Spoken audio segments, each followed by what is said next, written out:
Hi, everyone. Good morning and welcome to the podcast. In today's session, I'm going to be talking about food for kids. Just by way of background, my name is Andy. I'm the clinical lead here at ReadyCare. Love all the kind of sciencey metabolic health side of things.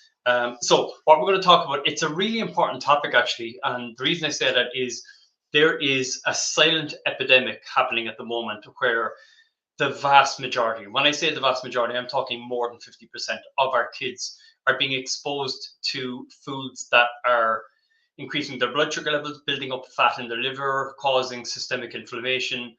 And it's, one of the last places you see that metabolic health damage is when it gets really bad, is weight gain around the face and the midsection and the arms and the shoulders and things like that.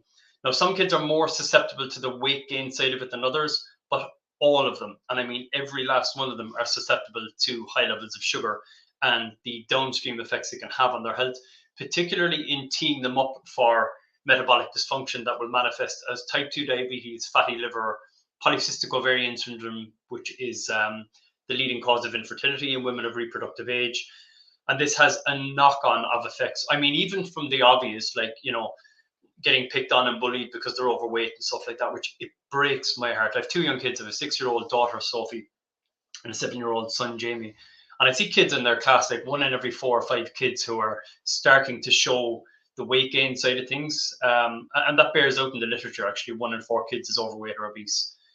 This is obesity and type 2 diabetes, and actually fatty liver used to be adult onset illnesses. So it used to be really rare to see a child in Ireland who was overweight, extremely rare actually to see it in adults up until the early 70s and the onset of the low fat processed food guidelines that came in the 80s.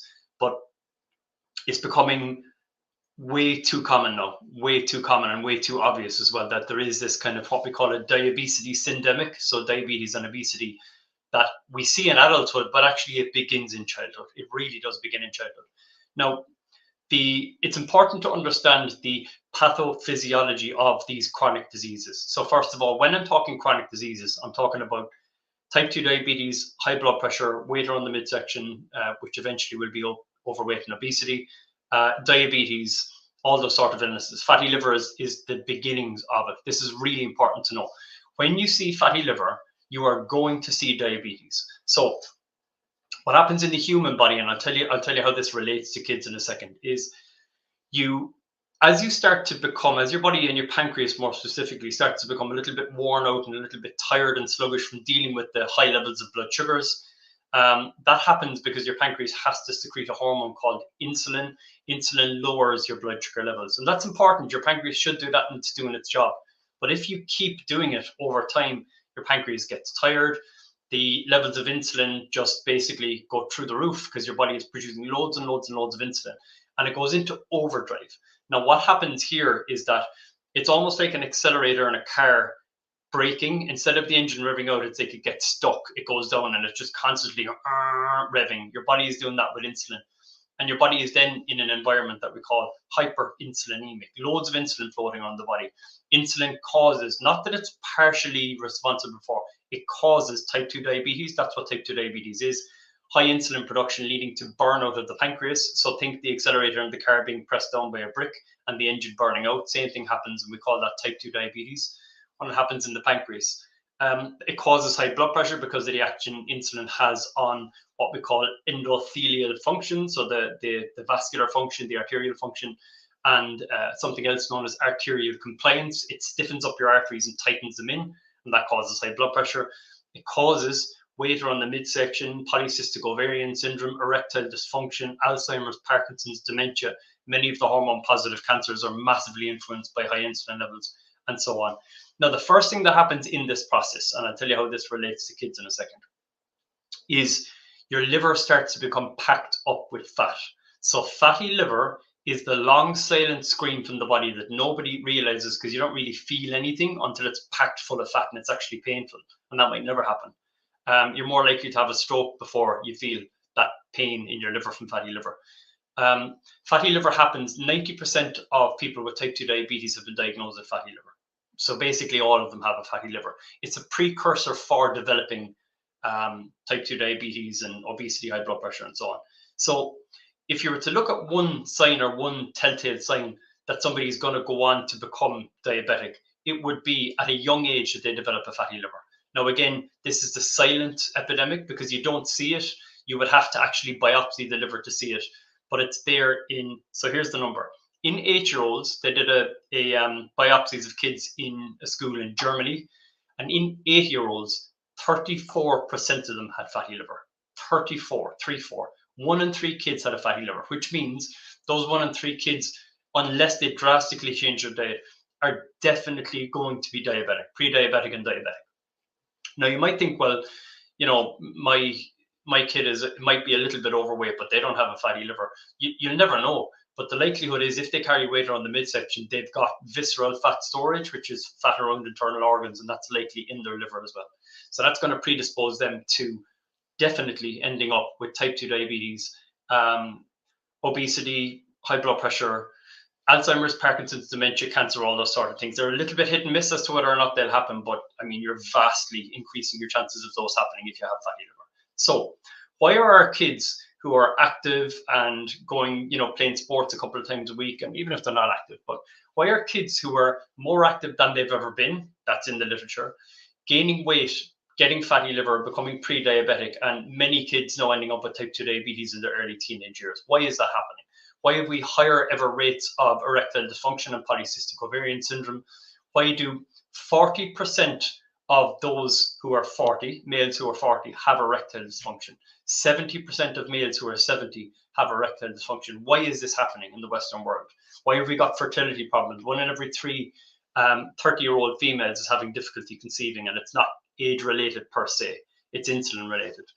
The reason for all of these things is that we've had this kind of public health messaging of the last 30 or 40 years and said, those ancient ancestral foods that we've eaten for 2.4 million years with no trouble to your health, they're suddenly trying to kill you, and it's all their fault. So blame red meat, blame saturated fat, blame the egg yolks and the eggs that are high in cholesterol. I know they don't do any damage to remote tribes around the world, but they might be killing you, and they might increase your risk of cancers. So eat our processed food, which is low in fat. Eat loads of it. And it doesn't matter how much you eat once it's low in calories, because essentially it's all about calories in, calories out. And you should eat less and you should be exercising more. This is all sort of inherently your own fault. And it's your kid's fault if they're eating too many jellies. The problem is we've had public health messaging that says, eat loads of this stuff once it's low in calories. And it became normalized to eat processed foods. And I see this every day. When I bring my son into the shop before we go to school, if I'm going in to pick up a coffee or something like that, when I bring my son into the shop, I'd say he's the only God-loving weirdo picking up a packet of strawberries or something after school when every other kid is getting ice cream and Pringles and stuff like that. But when I go into the shop, I see it all the time, particularly in the mornings. If you see teenagers going in, and even young kids going in who've been given like €5 or something to spend on whatever they want, go and get yourself something at lunchtime sort of thing. It's like you said to the kid, how much sugar can you fit into your bloodstream with that €5, with that €10? Because I see, particularly teenagers, they're brutal. Because, and I know myself, I would have done exactly the same thing when I was that age. I would have eaten whatever the hell I wanted to, because you're indestructible and you're, I was going to say immoral. You're immortal when you're that age. You're never going to die. So that's something that happens to old people down the lane. So I'll drive on and enjoy my time. But I see them going in, picking up a bag of jellies, like a packet of like toffee pops, a packet of Pringles, Lucozade Sport. Like there's about 17 spoons of sugar in the 500ml bottles of Lucozade Sport, and they're just downing this stuff. Now, whether you put on weight right now or not is irrelevant. Your liver has been packed up with fat. You may or may not end up in a place that it ends up as fat around the midsection, but you're predisposing yourself to your pancreas eventually going, white flag, I give up, and then boom, all of the chronic conditions kick in. And that's what happens, by the way, when people say, I could eat whatever I wanted to when I was in my teenage years and early 20s, but as soon as I insert time scale here, got married, hit my 30s, hit my mid 30s, whatever it is, that's your pancreas giving up and saying, I can't make any more insulin to keep your blood sugar levels under control, and it breaks. And insulin production, instead of failing, goes through the roof. And insulin is the fat storage hormone.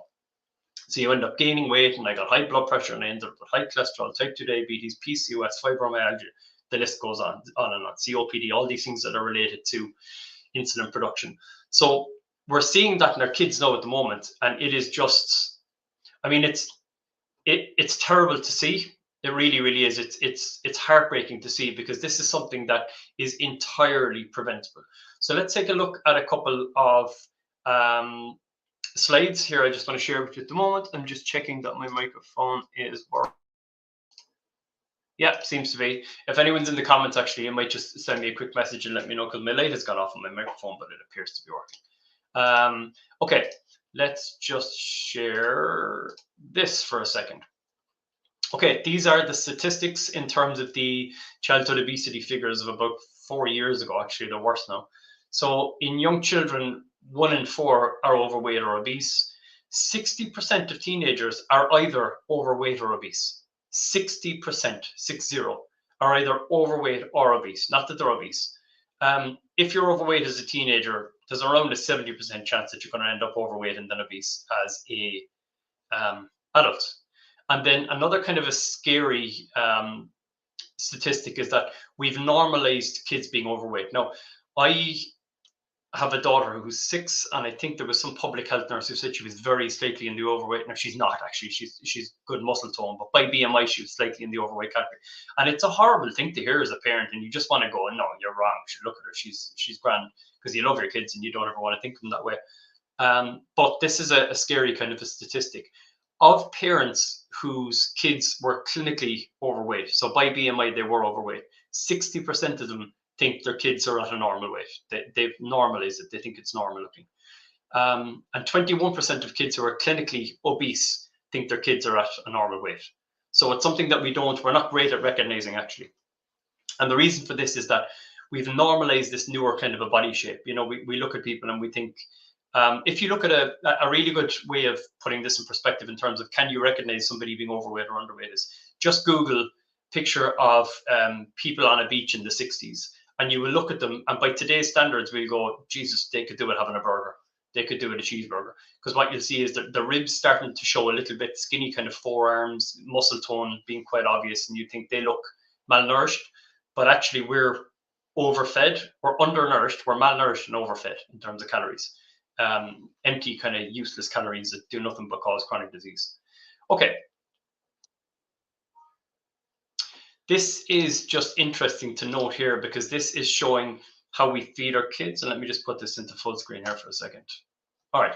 So in terms of blood sugar equivalents, this is what we're doing. So you can't really see the text, actually. It didn't come out too great there. But under breakfast, it says cornflakes and orange juice. If you gave your kid cornflakes and orange juice in the morning, you've left them with about 18 spoons of sugar in their blood, roughly 15 to 18 spoons of sugar in their blood. If it was porridge, Weetabix, any breakfast cereal, it's about 15 to 18 spoons of sugar in their blood, because all dietary carbohydrate is converted to sugar in your blood. So if you gave them rashers and eggs in the morning, they had 0 sugar in their blood and lots of healthy fat-soluble vitamins and other good stuff.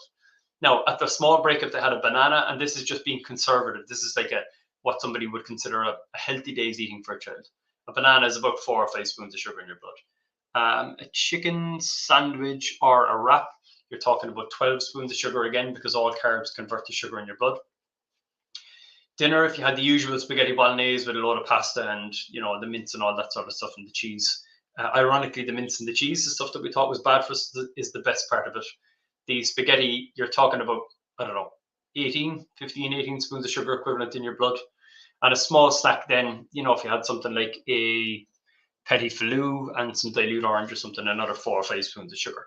And you would think, I didn't give them any treats, I gave them normal food, but you've actually fed your child the equivalent to 76 spoons of sugar in their blood, 304 grams of carbohydrates. Now, if you go back to the 50s and the 60s, it was much more common to give your kids bacon, eggs, to give them a dinner that only had vegetables and a couple of potatoes, but didn't have, you know, we didn't have cereals and snacks and bars and granola bars and petit flus and all the nonsense that we feed to our kids, Capri Suns, all the sugar that we shove into our kids now, because based on the public health messaging of the last 30 or 40 years, it's low in calories and sure, it's grand. So that's what you're talking about, 70 or 80 spoons of sugar in your blood. Now, I'm going to come on camera for this because this is a really important point to make. It's not that there are 18 spoons of sugar in a bowl of cornflakes, because you might read the back, you might be clued in and read the back and go, oh, this says there's only 2 grams of sugar. Your man said there was 18 spoons of sugar. By the time your body metabolizes the carbohydrate load in the food, there ends up with the equivalent to 18 spoons of sugar in your blood. So ultimately, it doesn't start off as sugar, it starts off as carbohydrate. And carbohydrates are chains of glucose holding hands. And when the bile in your stomach, the stomach acid hits it, it breaks apart, and now you've got sugar molecules through your blood. So it's not that a bowl of porridge has 14 spoons of sugar in it. It probably doesn't have any sugar in it if you didn't add sugar to it or honey. It has 80 grams of, or 70 odd grams of carbohydrate in it. Divide that number by 4, you've got a rough proxy for spoons of sugar in your blood. 15, 16, 17 spoons of sugar in your blood, something like that. So all dietary carbohydrate is metabolized as sugar. So if you think you're feeding your kids really healthy food all the time, but you're giving them loads of pasta and rice and stuff like that for quote unquote energy, that's not a good way to feed your kids. Over consuming that stuff is leading them down a path of insulin resistance and high blood sugar levels, weight gain around the midsection, diabetes, and so on.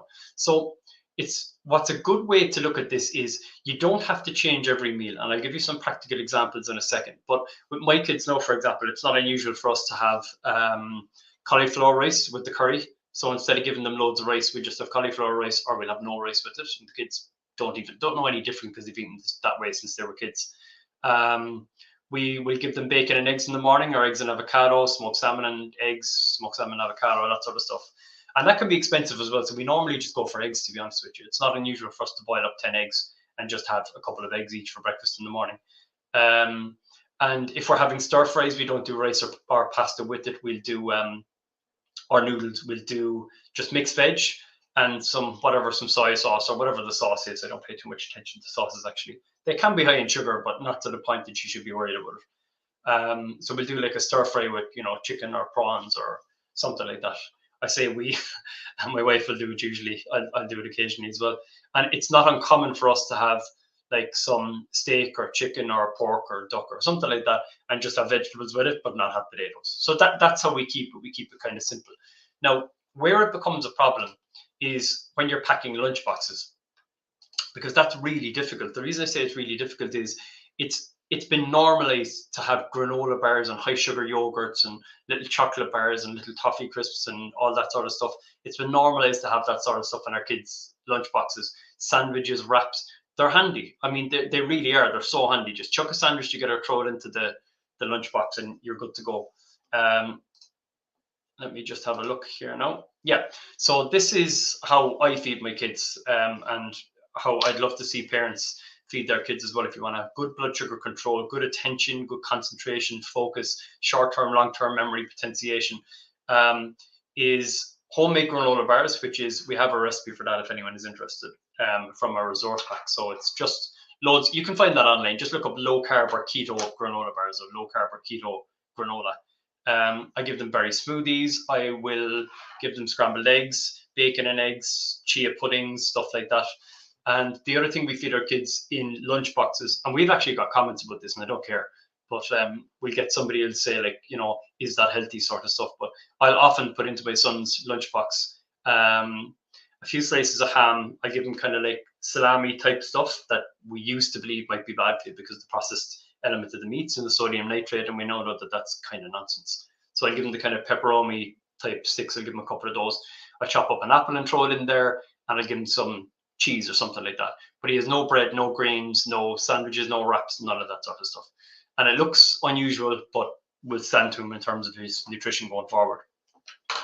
So the main sort of components when it comes to dialing down the sugar and carb intake for your kids to keep them a lot healthier is try and make your own stuff if you can. I know it's difficult, but we will often do this where we'll cook up something the night before, like the, actually, let me just show you this for a second now. And again, most kids will turn their nose up to this, but the bacon and egg things here, where I put those into the little muffin trays, where I literally wrap a rasher around the inside, crack an egg into it, and do that 10 or 12 times over, chuck it into the oven, and then I have those for a couple of days to throw into the lunch boxes. The chia puddings, the Greek yogurt, I put full fat Greek yogurt and a spoon and some strawberries and raspberries and stuff like that. The granola bars, a smoothie, all that. Once it's a low sugar smoothie, so made with berries and not tropical fruits. Make your own stuff up if you can. If you're looking for recipes, more recipes, just look up low carb lunch ideas for your kids, or low carb, how to pack a low carb lunchbox. It'll look different to how all the other lunch boxes look, but so will your kid, and that's a good thing. Whole food nutrition obviously aim to feed your kids real food as opposed to falling into this nonsense uh, food industry propagated idea that, low calorie stuff is healthy. So your granola bars and your low fat petit floues and your low calorie pop tarts are quote unquote healthy. They're not. They're absolutely not. There's no question around that. And then the avoiding sugary cereals, granola bars, processed snacks. And what that stuff will do is it'll provide your kids with very high blood sugar levels. It'll disturb their concentration. It's going to lead to weight around the midsection, fatty liver, type 2 diabetes in time. It causes a lot of inflammation, which has knock-on effects in terms of their brain development, their mental health, emotional regulation. And also, there is no such thing as an essential carb. So sometimes people say, oh, but when kids are growing, they need calories and they need carbs for energy. Incorrect. They need nutrition. They need nutrition. They do not need calories. They need nutrition. So if you give them good nutrition, they'll have lots and lots of energy. And energy can be derived from glucose in the form of carbohydrates broken down into sugar, that's glucose, or in the form of ketones, hence ketogenic diet. If you've ever heard of the keto diet, you teach your body to run on fats as a fuel source. So my son, who's 7, has been in nutritional ketosis for a neurological issue that he had when he was a baby. That's almost gone now, thank God, since he was a kid. So he doesn't eat carbs at all whatsoever. He has no nutritional deficiencies, nor did any kids when we were cavemen. Like we didn't eat fruit maybe for 2 to 4 weeks when it was seasonal, but as we kind of evolved, we never ate fruit. In remote tribes around the world, we didn't really eat fruits or vegetables, maybe again for 2 to 4 weeks of the year where it was seasonal. But we ate mostly meat and fat, and you can get everything you need if you have enough meat and healthy fat in your diet. So there is no such thing as an essential carb, just in case anyone says. People have, tried to pick me and other people up on this and saying, oh, but your brain requires glucose, therefore you have to eat carbs. Again, that's incorrect. Your brain requires glucose. Carbs are not the only place you can get glucose from. If you eat an adequate amount of protein, your body uses a mechanism known as gluconeogenesis, which is a demand-driven process where excess protein is converted to glucose in the body to fuel the essential actions of internal organs. So your brain, your liver, your kidneys require a tiny, tiny, tiny amount of glucose, and they'll just convert the excess protein that they don't need into glucose. So if you need glucose for a little bit of energy for your brain and your heart and that sort of stuff, and you never, ever, ever eat a gram of carbohydrate again for the rest of your life, you'll have more than enough. So the human body is very, very clever. So key points here, guys, are eat real food, aim for food that has less than 3 or 4 ingredients for the most part. The healthiest way you can feed your kids is to give them meat, eggs, dairy, low sugar fruits like raspberries, strawberries, blueberries, full fat Greek yogurt, never low fat. It doesn't help you stay low fat yourself. It's not the way it works. Fat doesn't make you fat, as counterintuitive as that seems. And kind of avoid the kind of green-based rice, pastas, breads as much as possible.